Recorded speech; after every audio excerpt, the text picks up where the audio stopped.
রবিবার ছুটির দিন ঘরোয়া একটা পিকনিক করে ফেললাম। বাইরে কাঠের উনুনেই রান্নাবান্না করে একসাথে সবাই আমরা খেলাম। সেই রেসিপিটা আপনাদের সাথে শেয়ার করতে চাই। কাছে দূরে দেশে ও দেশের বাইরে সবাইকে রেসিপিটি দেখার জন্য অনুরোধ রইল। কাঠের উনুনে প্রথমে একটা হাঁড়িতে ভাত বসিয়ে দিলাম।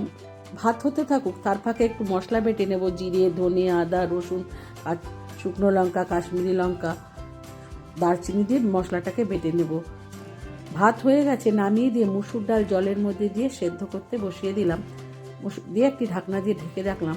কিছুক্ষণ পর ঢাকনা খুলে হাতা দিয়ে নেড়ে চেড়ে কাঁচা লঙ্কা, নুন ও হলুদ দিয়ে দিলাম। হলুদটা একটু ভালো করে নেড়ে চেড়ে নিয়ে পালং শাক দিয়ে দিলাম। পালং শাকটা একটু নেড়ে চেড়ে নিয়ে আবারও একটি ঢাকনা দিয়ে ঢেকে দিলাম।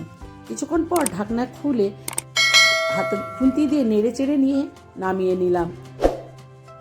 আবারও সেই কড়াই বসিয়ে সর্ষের তেল দিয়ে দিলাম।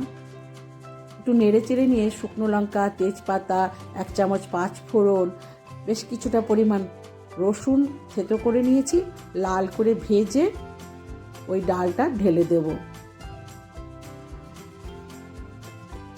খুন্তি দিয়ে নেড়ে চেড়ে আরও বেশ কিছুক্ষণ ফুটিয়ে নিয়ে নামিয়ে নিলাম। হয়ে গেল আমার পালং ডাল। এরপর কড়াই পরিষ্কার করে পরিমাণ মতো সর্ষের তেল দিয়ে চিংড়ি মাছ দিয়ে দিলাম। নুন, হলুদ দিয়ে চিংড়ি মাছটাকে হালকা ভেজে তুলে নেব। যারা নতুন বন্ধু আছেন ইউটিউব থেকে দেখছেন, তারা আমার চ্যানেলটিকে সাবস্ক্রাইব করে নেবেন। ফেসবুক ও ইনস্টাগ্রাম থেকে ফলো করে নিতে ভুলবেন না। চিংড়ি মাছ ভাজা হয়ে গেছে, ওগুলো এবার তুলে নেব। এরপর কড়াইতে আরও কিছুটা পরিমাণ সর্ষের তেল দিয়ে খুন্তি দিয়ে নেড়ে চেড়ে তেজপাতা ও জিরে ফোড়ন দিয়ে আলুগুলো টুকরো করে নিয়েছি, আলুগুলো ভেজে নেব। আলুটা লাল করে ভাজা হয়ে গেছে দেখুন। এরপর টমেটো দিয়ে দেব। দিয়ে স্বাদ মতো নুন দিয়ে দিলে টমেটো ও আলু নরম হয়ে যাবে। এরপর বেটে রাখা মশলার মধ্যে খানিকটা মশলা দিয়ে দেব। সামান্য জল দিয়ে হলুদ এবং আরেকটু লঙ্কার গুঁড়ো দিয়ে আলু ও টমেটো মশলাটাকে ভালো করে কষিয়ে নেব। এরপর 4টে ছোট ছোট সাইজের পেঁয়াজ দিয়ে দেব।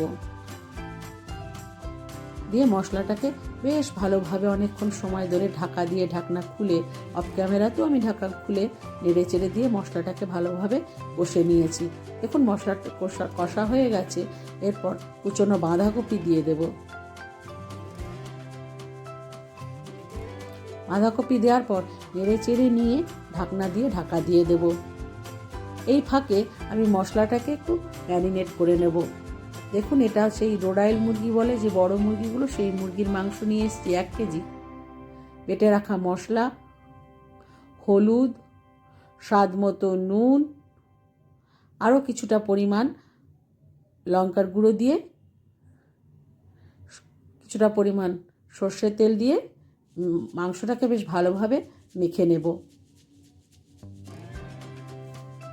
কিছুক্ষণ মাখার পর গোটা পেঁয়াজ দেব এখানে আজকে মাংসতে। টমেটো দেওয়ার পর চটকে চটকে আবারও ভালো করে মেখে নেব। এরপর চই ঝাল টুকরো করে কেটে নিয়েছি, চই ঝাল দিয়েও আবারও মেখে নেব।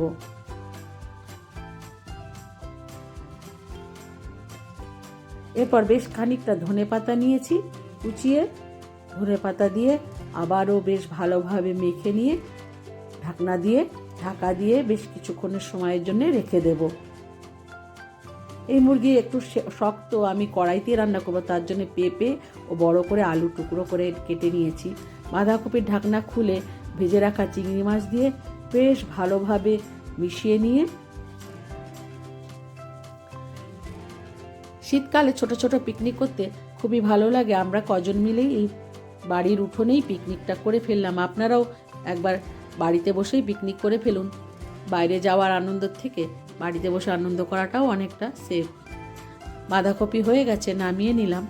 এরপর আবারও একটি কড়াই বসিয়ে পরিমাণ মতো সর্ষের তেল দিয়ে পেঁপের টুকরোগুলো দিয়ে সামান্য নুন, সামান্য হলুদ দিয়ে হালকা করে ভেজে তুলে নেব।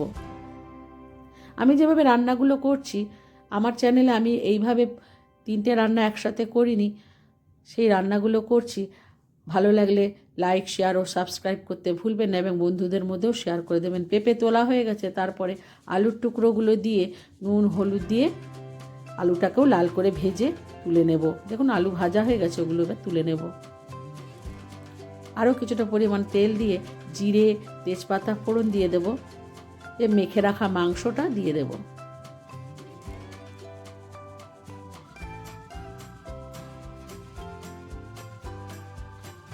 খুন্তি দিয়ে বেশ ভালোভাবে মাংসটাকে মিশিয়ে নেব। খুব ধীরে ধীরে আস্তে করে জাল দিয়ে এই মাংসটাকে কষাতে হবে। খুব সময় নিয়ে মাংসটাকে কষতে হবে। এরপর বাটি ধোয়া জলটা দিয়ে দেব, দিয়ে নেড়ে চেড়ে দেব। কিছুক্ষণ ফুটে যাওয়ার পর আলু ও পেঁপের টুকরোগুলোকেও দিয়ে দেব, দিয়ে বেশ ভালোভাবে মিশিয়ে নেব। ঢাকনা দিয়ে ঢাকা দিয়ে দেব। মাঝে মাঝেই অফ ক্যামেরাতে ঢাকনা খুলে খুলে আমি আস্তে আস্তে নেড়ে নিয়েছি। আমার জালটাও উনুনে খুব আস্তে আস্তে জ্বলছে। বেশ ভালোভাবে যতক্ষণ না মাংস থেকে তেল বেরিয়ে আসছে কষে নেব। দেখুন ঝোলটাও টেনে গেছে এবং মাংস থেকেও তেল বেরিয়ে এসছে। পরিমাণ মতো জল দিয়ে দেব। এখানে জলের পরিমাণটা আমি একটু বেশি দেব, দিয়ে খুব জোরে জাল দিয়ে জলটাকে আমি কমিয়ে নেব। দেখুন মাংসর ঝোলটা ফুটে গেছে। এরপর খুন্তি দিয়ে নেড়ে চেড়ে নেব এবং কাঠের জালটাও খুব আস্তে আস্তে কমে গেছে। এরপর ঢাকনা দিয়ে ঢাকা দিয়ে রেখে দেব। বেশ আধ ঘন্টা পর ঢাকনা খুলে ঝোলটাও কমে গেছে এবং মাংস পেঁপে আলু সব সেদ্ধ হয়ে গেছে। খুন্তি দিয়ে নেড়ে চেড়ে নিয়ে বেটে রাখা গরম মশলা দিয়ে দেব। আমি এটা গরম মশলাটা শিলে বেটেছি, সেই জন্য একটু জল জল হয়ে গেছে। মিশিয়ে ঢেলে দেব। খুন্তি দিয়ে বেশ ভালোভাবে নেড়ে চেড়ে দিয়ে কাঠের জাল সমস্ত বের করে দিয়ে 10 মিনিটের জন্য ঢাকনা দিয়ে ঢাকা দিয়ে রেখে দেব।